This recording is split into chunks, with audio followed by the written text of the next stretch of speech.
Good morning. তো দেখো সোনাকে নিয়ে চলে এসেছি স্কুলে, আর আজকে ব্লগটা আগে থেকে শুরু করতে পারিনি, একদম এখানে এসে একটু শুরু করলাম। তো এখনো ক্লাস তখন শুরু হয়নি বলে একটু খেলতে দিলাম সোনুকে। আর দেখো সোনু কিন্তু একটা নতুন ফ্রেন্ড পেয়েছিল। তারপরে সোনুকে ক্লাসরুমে দেওয়া হয়, মানে সব প্রি নার্সারি স্টুডেন্টরা ক্লাসে বসেছিল। আর এখানে তো দেখতে পাচ্ছি সব বাচ্চারা লাইন করে দাঁড়িয়েছে। আর জানো এখানে তো এর আগের দিন যখন এসেছিলাম সোনু আবার শুনেছিল এখানে জনগণ হচ্ছিল। আর আমাকে বাড়িতে গিয়ে বলে, মা আমাকে কবে মানে লাইনে দাঁড় করাবে, কবে জনগণ বলবো। আমি বললাম দাঁড়াও, আর সবাই আসুক তারপরে তোমাদেরকেও করাবে। আর দেখো কি ভালো লাগে না এই জিনিসটা। এই জিনিসটা কিন্তু মানে সত্যি দেখার মতো। যেমন আমরা যখন মানে স্কুল লাইফ ছিল আর কি, হয়ে গেলে লাইন থেকে কে কোথায় দৌড়ে পালাবে সেই নিয়ে একটা চিন্তা ভাবনা ছিল। এখানে দেখো কি সুন্দর লাইন করে যে যার ক্লাসে যাচ্ছে, এই জিনিসটা দেখতে দারুণ লাগছে। আর ভাবছিলাম কবে যে আমাদের মানে ছোট্ট ছোট্ট বাচ্চাগুলো সামনে এখানে দাঁড়াবে, তখন কত সুন্দর লাগবে তাই না। আর দেখো সব বাচ্চারা ক্লাসে গেছে, কিন্তু এখানে কয়েকটা ছোট্ট ছোট্ট বাচ্চা এখনো খেলায় ব্যস্ত। এদিকেও দোলনায় কেউ ওই যে উপরে উঠছে। আর আজকে কিন্তু একটা জিনিস হয়েছে, সেটা হচ্ছে আজকে বাইরে একটাও মেয়ে বাচ্চা ছিল না। যে কটা ছিল সব কটা ছেলে বাচ্চা ছিল। প্রথম দিন কয়েকটা মেয়ে বাচ্চা ছিল, কিন্তু আজকে একটাও মেয়ে বাচ্চা এখানে মানে বাইরে কান্নাকাটি করেনি। তো এই বাচ্চাটা অনেক টাইম যে ক্লাসে ছিল, তারপর ওর খিদে পেয়েছিল, সবাই খাচ্ছিল, তারপর ও ওখানে চলে আসে একটু খায়। ছোট, একদম ছোট, 3 বছর। আর সোনুর তো হচ্ছে এখন 3 বছর হচ্ছে 10 মাস। তো বুঝতেই পারছো সোনু একটু বড়। এবার অনেকে আছে সোনুর থেকে বড়, একটা বাচ্চা 4 বছর, তবু কি কান্না কারণটি করছিল সত্যি। তো যাই হোক, এখানে আমরা সবাই বসে আছি। আমাদের 3জনের বাচ্চা একদম সন্তুষ্ট হয়ে বসে আছে, আমাদের কোনো টেনশন নাই এর জন্য। আর আমি এই ভিডিওটা করেছিলাম সোনুর বাবার জন্য। সোনু মাঝে মাঝে দুষ্টামি করে, ওর বাবা একদম অধৈর্য হয়ে যায়। আর এখানে দেখো এই ছোট ছোট বাচ্চাগুলো এত দুষ্টামি করছিল, তবু তাদের বাবাগুলো কত সুন্দরভাবে সামলাচ্ছিল। এখানে যদি সোনুর বাবা থাকতো কি যে খেপে যেত আমার উপর। এটা শুধুমাত্র ওকে দেখানোর জন্য করে রেখেছিলাম। ওই দেখো ছোট বাচ্চাটা ওখানে একদম খেলায় ব্যস্ত, ওই উপরে খেলছে, ওখানে খেলছে, ওখানে যাচ্ছে। কি বলবো, এদিকে একটা জিনিস ভাবছি, সোনু বাড়িতে যতই দুষ্টুমি করুক না কেন, এখানে স্কুলে এসে কিন্তু ও একটুকু দুষ্টুমি করছে না। এখন দেখা যাক এটা কতদিন থাকে।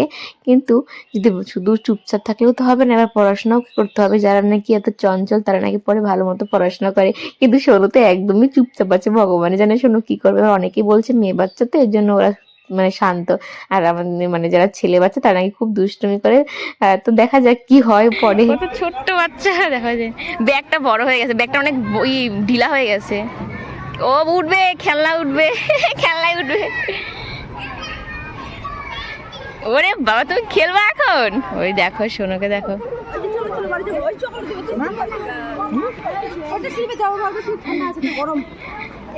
কি লিখছে? তোমার ক্লিপ কোথায়? পকেটে।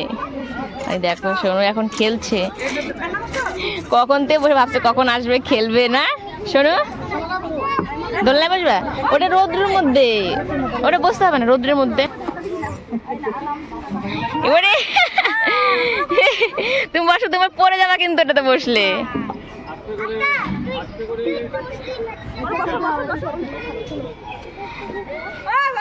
সবাই এখন খেলতে ব্যস্ত।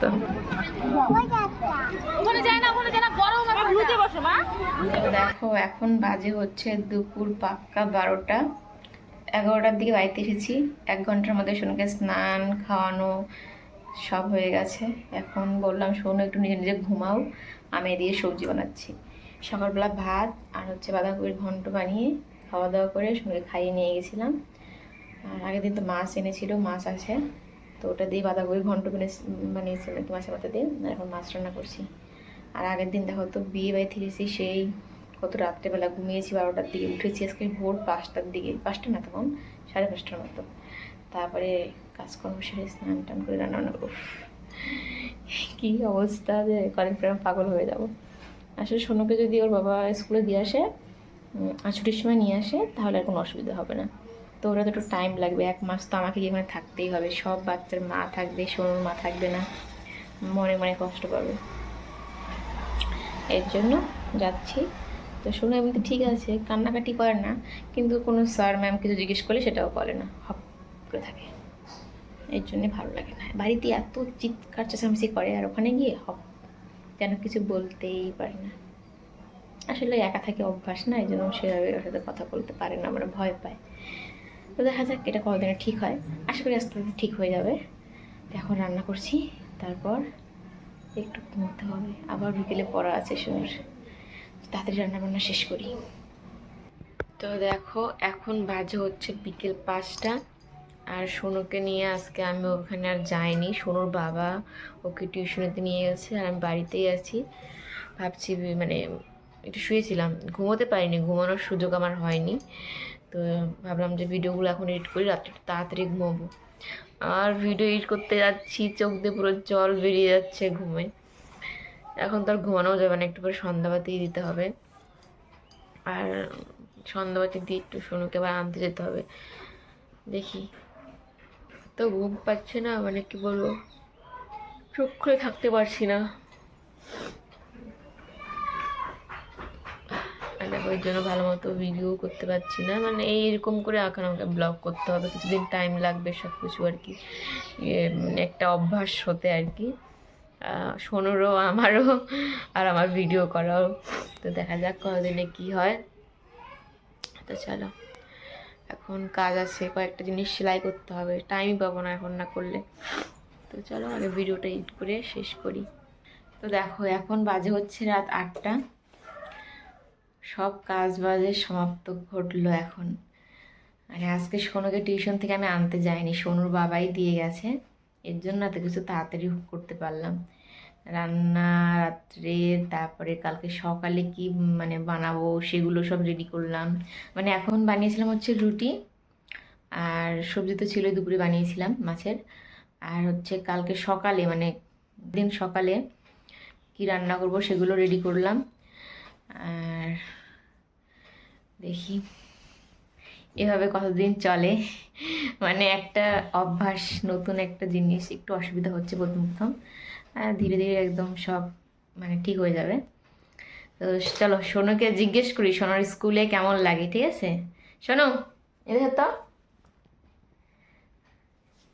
সোনু স্কুল থেকে এসে খেয়ে টেয়ে ঘুমিয়েছিল, 3:30টার পরে ঘুম থেকে উঠছে।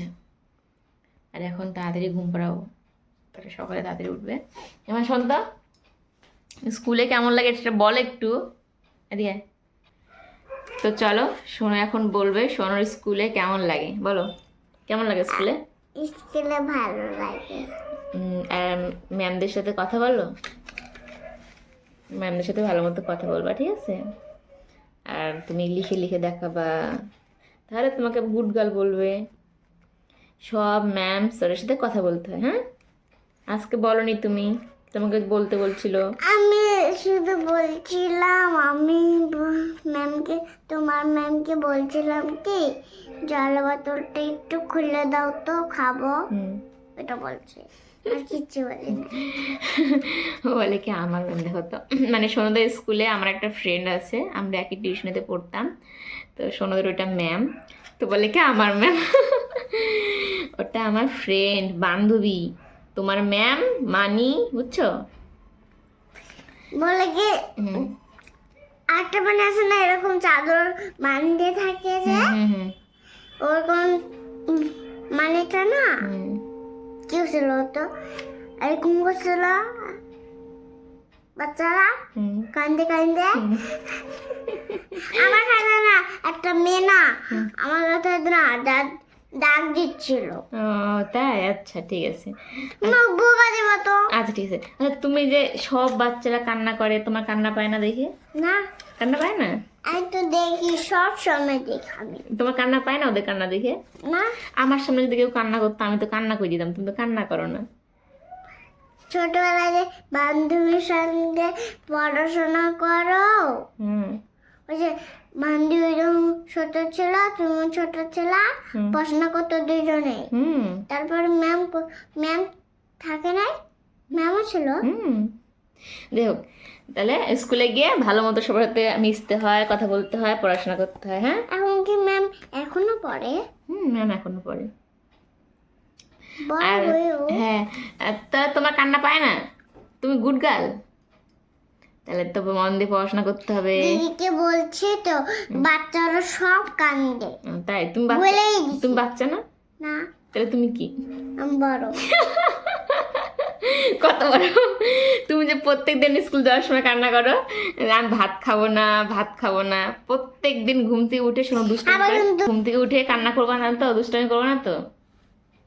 শোনো, এই দুদিন থেকে স্কুলে যাওয়ার টাইমে ঘুম থেকে আমি এত সকালে উঠে রান্না বান্না শেষ করি যাতে সোনুকে ভাত খাইয়ে নিয়ে যেতে পারি, সঙ্গে আমিও খেয়ে যেতে পারি, কারণ আমার প্রচন্ড খিদে পেয়ে যায়। সোনুর থেকে বেশি আমার খিদে পায়, কারণ সকালবেলা আমার ভাত খাওয়ার অভ্যাস আছে, অত সকালে না কিন্তু অভ্যাস আছে 10টার মধ্যে খাওয়া আর কি। এবার সোনু ঘুম থেকে উঠেই এত দুষ্টামি করে, কি বলবো। তারপর বকা টকা দেই, ভ্যা ভ্যা করে কান্না করে। মানুষ ভাববে না যে সোনু স্কুল যাওয়ার মানে যেতে চায় না বলে কান্না করে, কিন্তু এটা কিন্তু স্কুল যাওয়ার জন্য ও একদম আগের থেকে রেডি, স্কুল যেতে হবে, কিন্তু এই দুষ্টামি করে বলে বকা খায়। তো যাই হোক, আজকে সারাদিনের ডিউটি শেষ হলো আমার, এখন একটু শান্তি। সত্যি আমার যা ঘুম পাচ্ছে, মানে কি বলবো।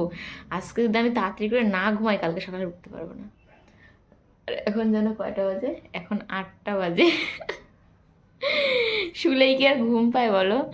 এই 8টা বাজে, সোনুকে নিয়ে শুবো এখন। এই ভিডিওটা এডিট করব, আর এডিট করতে করতে ঘুমিয়ে পড়বো, কারণ আমার চোখে আজকে প্রচণ্ড পরিমাণে ঘুম। আর এত মাথা ব্যথা করছে, এর জন্য ঘুম হচ্ছে না বলে। আর আজকে ঠিক মতো ঘুমোলে কালকে সকালে আর উঠতে পারবো। কদিন একটু খুবই অসুবিধা হবে একা একা না, এর জন্য।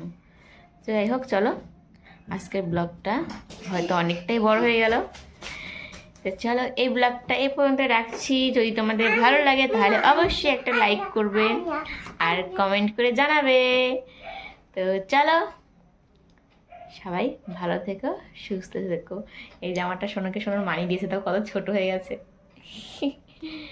ভালো থেকো, সুস্থ থেকো, টাটা, গুড নাইট। টাটা দাও। টাটা, গুড নাইট বলো। গুড নাইট বলতে হবে, গুড নাইট। পুতুল গাল। আগে তুমি বলো গুড নাইট। Good night. পুতুল গুড নাইট।